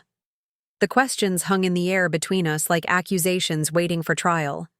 Patricia's carefully maintained facade was crumbling as she realized that I had evidence of her manipulation and wouldn't be gaslighted into questioning my own perceptions. I was trying to prevent a worse outcome, she said finally, her voice tight with frustration. I've seen what happens when wives become too independent, too successful. They start to believe they don't need their husbands. They start looking for excitement and validation outside their marriages. I was trying to help Ryan avoid that heartbreak. By orchestrating the heartbreak yourself, I pointed out. By ending his marriage before there were any actual problems to address. There were problems, she insisted. You were pulling away from the family. You were prioritizing work over relationships. You were becoming someone Ryan couldn't relate to anymore. According to whose assessment? I asked. When did Ryan express these concerns to me directly? When did he try to address these supposed problems through honest communication with his wife? She faltered, realizing she had revealed that the problems in my marriage existed primarily in her perception rather than in Ryan's actual experience. Ryan is too kind, too trusting to confront these issues directly. He needed guidance to recognize what was happening. He needed programming to see his loving, successful wife as a threat, I said. He needed coaching to interpret normal marital dynamics as evidence of impending betrayal. The conversation continued for over an hour, with Patricia alternating between attempts to justify her actions and efforts to regain control of the narrative. She tried emotional manipulation, suggesting that I was destroying Ryan's happiness and breaking up the family. She tried logical arguments, presenting her interference as practical problem-solving. She tried guilt, reminding me of all the ways she had supported and welcomed me into their family. None of it worked. I had spent weeks in therapy understanding exactly how these manipulation tactics functioned, and I was no longer susceptible to them. More importantly, I had rediscovered my own worth and strength outside of her sphere of influence. Her opinions about my character and choices no longer had the power to make me doubt myself. The breakthrough came when I asked her directly about the folder I had discovered in her kitchen, the one containing research about my business and divorce proceedings. That was just information gathering, she said dismissively. I wanted to understand the financial implications of your career choices. For what purpose? I pressed. Why did you need to research divorce settlement strategies if you were trying to save our marriage? She tried to deflect, but I kept pushing for a specific answer. Finally, her carefully maintained control snapped completely. Because I knew it would end eventually, she said with cold fury. Because women like you always choose themselves over their families. Because I wasn't going to let you destroy my son's financial future when you inevitably decided you were too good for him. The admission hung in the air like a toxic cloud. She had revealed her true motivations completely, stripping away all pretense of love and concern. She had orchestrated the end of my marriage not because it was failing, but because she believed it would inevitably fail, and she wanted to control the timing and terms of that failure. Women like me, I repeated slowly. You mean successful women, independent women, women who don't need your approval or permission to live their lives. I mean selfish women who put their own ambitions ahead of their families, she snapped, abandoning all pretense of maternal warmth. I mean women who threaten your ability to control your adult children, I countered. Women who might encourage their husbands to think for themselves rather than deferring to mommy's wisdom. Her face flushed with anger at the deliberate provocation. I raised Ryan to be successful and responsible. I protected him from making mistakes that would destroy his future. That's what good mothers do. Good mothers don't plan their children's divorces, I said quietly. Good mothers don't manipulate their adult children's most intimate relationships. Good mothers don't sabotage their daughters-in-law for the crime of being competent and independent. The conversation reached its climax when Patricia made one final attempt to reassert control. She offered to fix the situation if I would agree to certain conditions going forward. I could return to Ryan, and they would work on rebuilding trust, but I would need to scale back my business travel and be more present for family obligations. I would need to consult with them before making major professional decisions and prioritize their concerns about the impact on my marriage. The offer was breathtaking in its audacity. After being caught planning my divorce, after admitting that she had manipulated our marriage from the beginning, she was still trying to dictate the terms of my life going forward. She was still positioning herself as the authority figure whose approval I needed to secure. Patricia, I said, my voice steady and clear, I'm not here to negotiate the terms of your continued involvement in my life. I'm here to inform you that your involvement is over. You will have no input into my marriage, my career, or my personal decisions. You will not be researching my business, consulting attorneys about my future, or coaching Ryan about how to manage our relationship. You can't cut me out of my son's life, she said, her voice rising with panic as she realized she was losing control completely. I'm not cutting you out of Ryan's life, I replied. I'm removing myself from your sphere of influence. If Ryan chooses to maintain a relationship with you, that's his decision.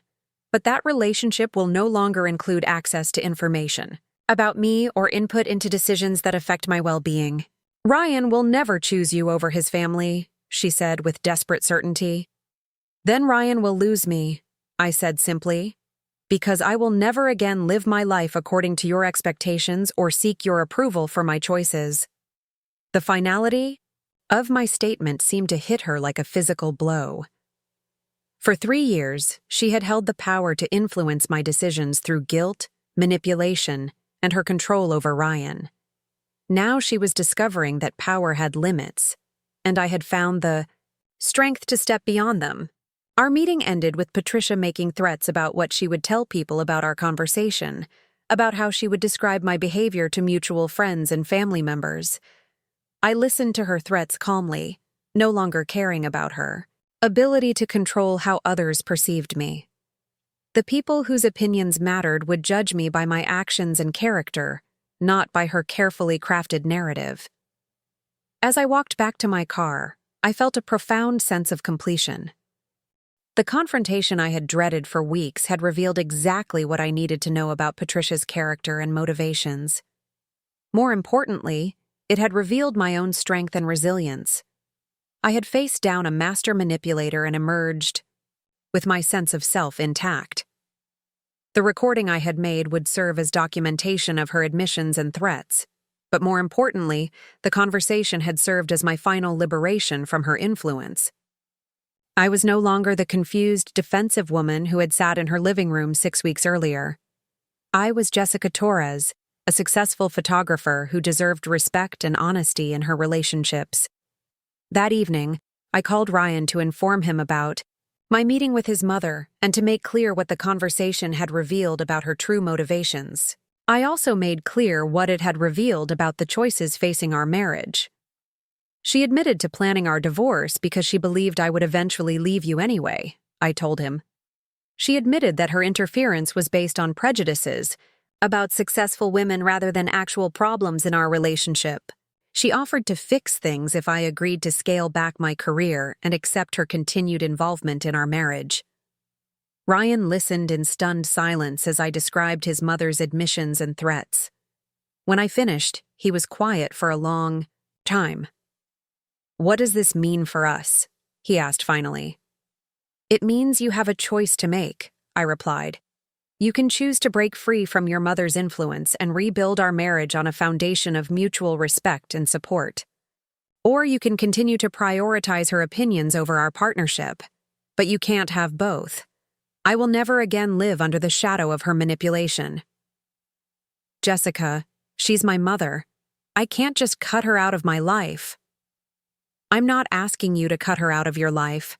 I'm asking you to set boundaries that protect our marriage from her interference. I'm asking you to choose your wife over your mother when those loyalties conflict." "What if I can't?" he asked, and the question revealed everything I needed to know about where his priorities lay. "Then you've already made your choice," I said sadly, "and I've made mine." The phone call ended with no resolution, but with complete clarity about where we stood. Ryan was still unable or unwilling to prioritize our marriage over his mother's approval. Patricia's manipulation had been so thorough, so deeply embedded in his thinking, that he couldn't conceive of a life where her opinions didn't hold supreme authority. As I prepared for bed in Kelly's guest room that night, I felt something I hadn't experienced in years: complete peace with my own decisions. I had fought for my marriage, confronted the forces that threatened it, and given Ryan every opportunity to choose our partnership over his mother's control. His inability to make that choice was disappointing but not surprising. Tomorrow, I would begin the final phase of reclaiming my life. I would file for divorce, not because my marriage had failed naturally, but because it had been systematically destroyed by manipulation and control. I would rebuild my career without apology or limitation. I would reconnect with friends and pursue dreams that I had set aside to accommodate other people's expectations. Most importantly, I would never again allow anyone to convince me that my strength was a weakness, that my success was a threat, or that my independence was incompatible with love. Patricia Walsh had tried to diminish me to fit her narrow vision of appropriate wifely behavior. Instead, she had forged me into someone who understood her own worth and was prepared to fight for her right to define her own life. The confrontation was over, but my victory was just beginning. 6 months later, I stood in the sunlit gallery space that would soon house my first solo exhibition, watching as workers carefully hung my latest series of photographs. The collection, titled Breaking Glass, explored themes of liberation, authenticity, and the beauty that emerges when artificial constraints are shattered. Each image captured a moment of transformation, from broken mirrors reflecting fragmented light to butterflies emerging from cocoons to desert flowers blooming through cracked concrete. The gallery owner, Marcus Rivera, stepped beside me to admire a particularly striking piece featuring a woman's silhouette walking away from a burning mansion, her shadow long and confident against the flames. "This one is extraordinary, Jessica. There's such power in the composition, such certainty in the figure's movement." "She knows where she's going," I replied, remembering the day I had staged and photographed that image. The model had been a friend who understood the story behind the series. and her posture captured exactly the feeling I wanted to convey. Not running from something, but walking toward something better. The divorce had been finalized 3 months earlier, a surprisingly straightforward process once I presented Tom Bradley with the recordings of both Patricia's dinner intervention and our coffee shop confrontation. Patricia's own admissions about planning my divorce and her prejudices against successful women had made it impossible for her to contest my claims about manipulation and emotional abuse. Ryan had attempted reconciliation twice during the proceedings, each time promising that he could change, that he could set boundaries with his mother, that our marriage could survive if I would just give him another chance. But each conversation revealed that he still didn't understand the fundamental problem. He kept framing the issue as a conflict between two women he loved, rather than recognizing it as a systematic violation of our marriage's boundaries and my personal autonomy. The final conversation had taken place in Tom's office, with both our attorneys present.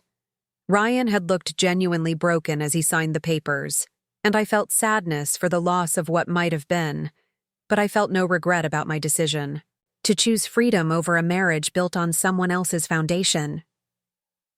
"I still don't understand why we can't work this out," he had said as we left the attorney's office.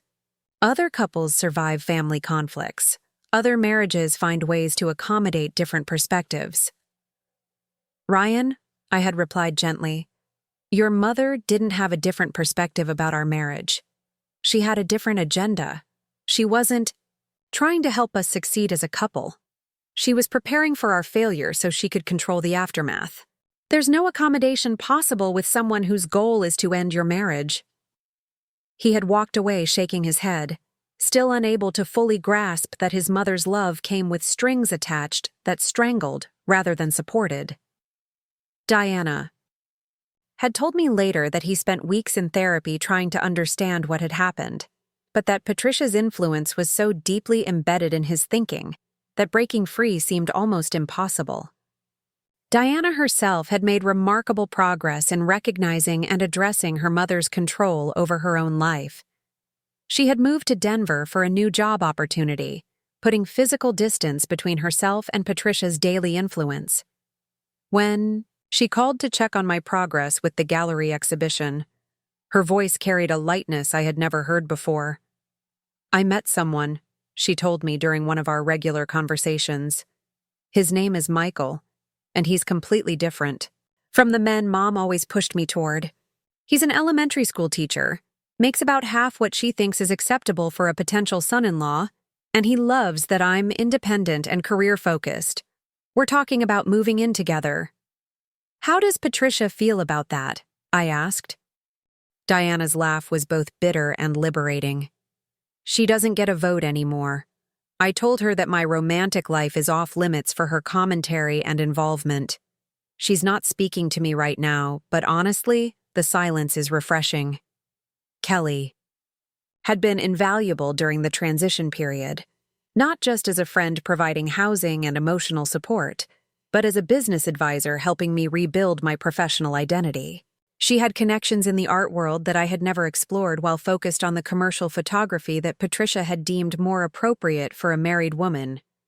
"You were always talented enough for fine art photography," Kelly told me as we reviewed the layout for my exhibition catalog. "You just needed to believe you deserved to create art for its own sake, not just as a service to other people's visions."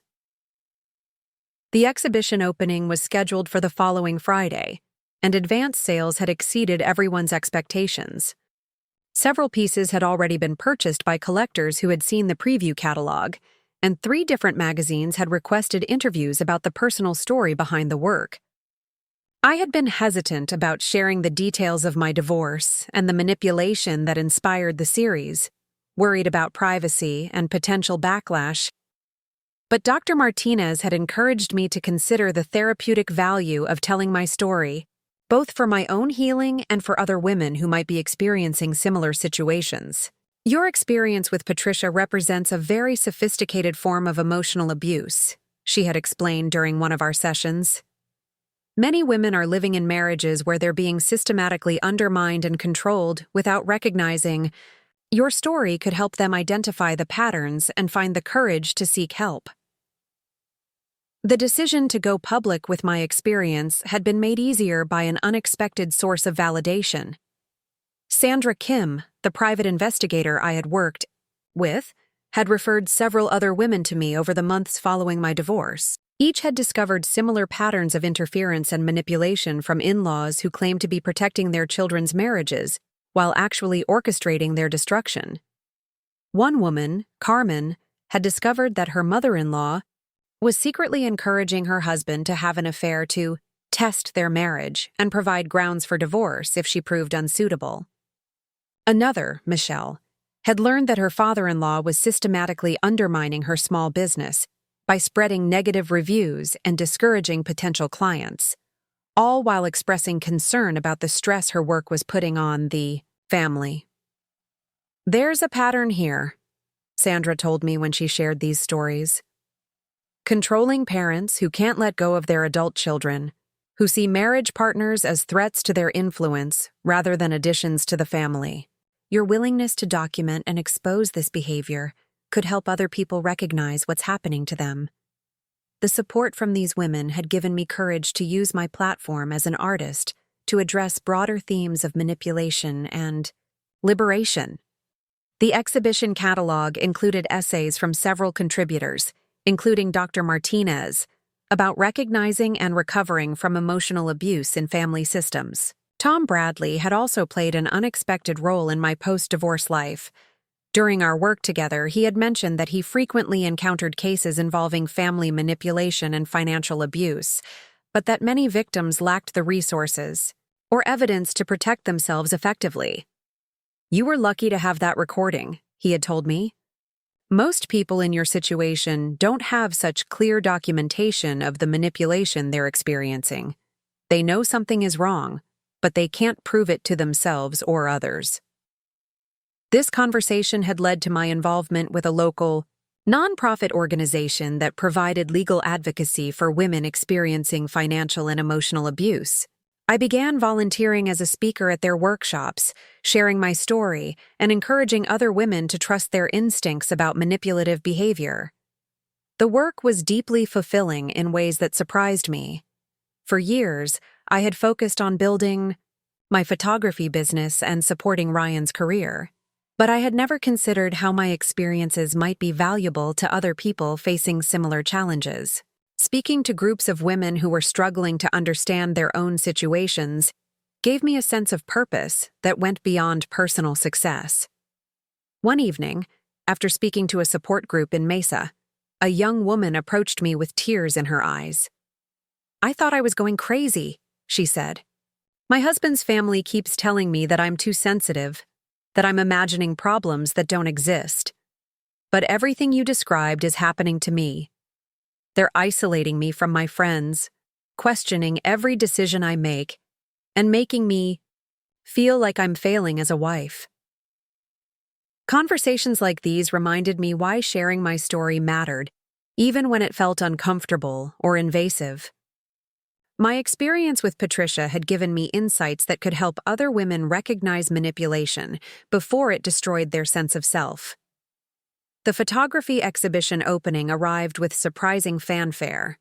The local arts community had embraced the show, partly because of the quality of the work, but also because of the powerful personal narrative behind it. The gallery was packed with collectors, artists, journalists, and supporters who had followed my journey from divorce to artistic rebirth. Marcus gave a brief introduction, explaining the genesis of the series and praising my courage in transforming personal trauma into universal art. When he invited me to speak, I looked out at the crowd and saw faces that reflected my own journey. Women who had fought for their independence, men who supported strong partners, young people trying to understand healthy relationship dynamics. This series began with a moment of devastating clarity, I told the audience. The moment I realized that someone I trusted had been systematically undermining my sense of self and my marriage for their own purposes. But what started as documentation of betrayal became exploration of liberation. Each photograph in this series represents a step away from living according to other people's expectations and toward embracing authentic self-expression. I shared selected details about Patricia's manipulation, focusing on the patterns and tactics rather than personal grievances. I talked about the gradual erosion of confidence that comes from constant subtle criticism, the isolation that results from being systematically separated from support systems, and the confusion that arises when someone who claims to love you is actually working against your best interests. The most insidious part of sophisticated manipulation is that it makes you doubt your own perceptions, I explained. You know something feels wrong, but you can't articulate what it is. You start to question your own judgment and defer to people who claim to know better. Recovery begins when you learn to trust yourself again. The response was overwhelming. People approached me throughout the evening with their own stories of family manipulation, workplace gaslighting, and relationship control. Many expressed gratitude for the language and framework I had provided to understand their experiences. By the end of the evening, 12 of the 24 photographs in the series had sold, with several galleries expressing interest in touring the exhibition to other cities. More importantly, I had connected with a community of people who understood the value of art that addresses difficult truths about power, control, and liberation. The success of the exhibition led to unexpected opportunities. A publisher contacted me about creating a book that combined the photographs with essays about recognizing and recovering from emotional manipulation. A documentary filmmaker wanted to explore the broader phenomenon of family interference in adult relationships. 3 different universities invited me to speak about the intersection of art and social advocacy. Each opportunity reinforced my sense that Patricia's attempt to diminish and control me had actually led to the most authentic and fulfilling period of my life. Her narrow vision of appropriate wifely behavior had prevented me from exploring my full potential as an artist and advocate. Her manipulation had been intended to keep me small and manageable, but instead it had revealed strengths I didn't know I possessed.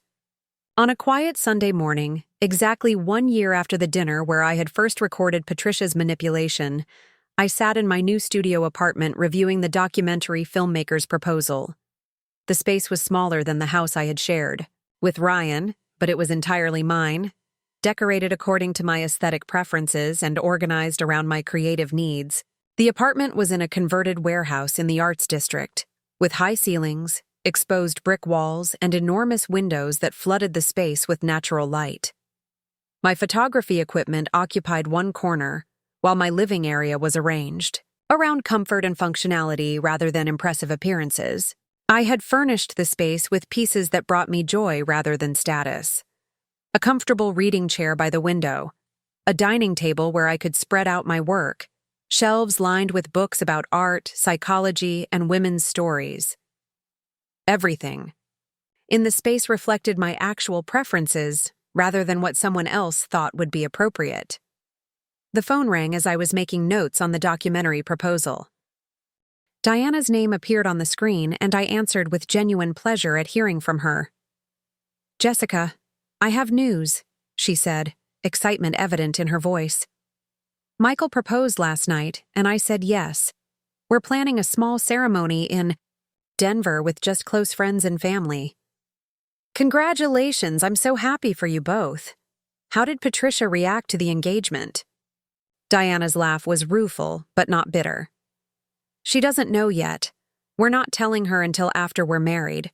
We don't want her interference or manipulation to taint this experience. She'll find out when we send announcements afterward." The conversation reminded me how much Diana had grown since her mother's manipulation had been exposed. She had learned to protect her happiness from Patricia's need to control and critique every aspect of her children's lives. "I wanted to ask you something," Diana continued. "Would you consider being my wedding photographer? I know it's mixing personal and professional relationships, but I can't think of anyone I'd rather have capture this day." The request touched me deeply. Diana had been one of the few people to stand up for me during Patricia's intervention, and her friendship had been crucial during my recovery. "I would be honored," I replied, "but only if you promise to let me give you the photos as a wedding gift." After we finished planning the details of her wedding photography, Diana asked about my own romantic life. It was a question I had been expecting, but hadn't been sure how to answer. The truth was that I had been on several dates over the past few months, introduced by friends who thought I was ready to explore new relationships. Each experience had been pleasant, but ultimately unsatisfying, not because the men weren't worthy, but because I was still learning how to be myself in romantic contexts without the overlay of Patricia's programming. "I'm taking it slowly," I told Diana. "I'm still figuring out who I am when I'm not trying to be someone else's definition of a good partner. I want to make sure that when I do get serious about someone, it's because we genuinely complement each other, not because I'm trying to prove something or fulfill someone else's expectations." Dr. Martinez had been encouraging about my cautious approach to dating. "You spent 3 years in a relationship where your authentic self was systematically discouraged," she had explained. "It's natural that you need time to rediscover what you actually want in a partner versus what you were taught to want." The truth was that I was enjoying my independence in ways I had never experienced before. I made decisions based on my own preferences and values rather than trying to anticipate how others would react. I pursued opportunities that excited me, rather than ones that seemed practical or appropriate. I surrounded myself with people who celebrated my successes rather than managing them as potential problems. For the first time in my adult life, I understood the difference between being alone and being lonely. I was alone in the sense that I wasn't in a romantic partnership. But I wasn't lonely because I had built a life filled with meaningful work, genuine friendships, and authentic self-expression. As the afternoon sun slanted through my studio windows, I returned to reviewing the documentary proposal. The filmmaker wanted to explore how family manipulation affects adult relationships, using my story as a starting point to examine broader patterns of control and interference. The project would require me to be even more public about my experience with Patricia, potentially exposing me to criticism and judgment from people who believed family loyalty should override individual well-being. But it would also provide a platform to reach women who might be living in situations similar to what I had experienced. I thought about the young woman who had approached me after the support group meeting, about Carmen and Michelle, and the other women Sandra had connected me with, about Diana's courage in breaking free from her mother's control. My story had value not because my suffering was unique, but because my recovery was possible for others. By evening, I had made my decision. I would participate in the documentary, publish the book, and continue using my platform to address family manipulation and emotional abuse. Patricia had tried to silence my authentic voice, but instead, she had given me something important to say. That night, as I prepared for bed in my own space surrounded by my own choices, I felt the deep satisfaction that comes from living authentically. Patricia Walsh had wanted to control my story, to write my marriage's ending according to her prejudices and fears. Instead, she had forced me to become the author of my own life. The recording I had made at that Sunday dinner had changed everything, but not in the way Patricia had intended. She had planned to use that evening to convince Ryan that our marriage was doomed and that divorce was the only solution. Instead, I had captured evidence of her manipulation that freed me from her influence forever. Sometimes the worst betrayals lead to the greatest liberation. Sometimes losing everything you thought you wanted helps you discover what you actually need. And sometimes, the people who try to diminish you end up revealing just how powerful you can become when you refuse to accept their limitations. I was Jessica Torres, successful photographer, survivor, and advocate. I was a woman who had learned to trust her own instincts and value her own worth. Most importantly, I was someone who had transformed betrayal into strength and used that strength to help others find their own freedom. The future stretched ahead of me, full of possibilities I was finally free to explore. And for the first time in years, I couldn't wait to see where my own choices would lead me. Up next, you've got two more standout stories right on your screen. If this one hit the mark, you won't want to pass these up. Just click and check them out.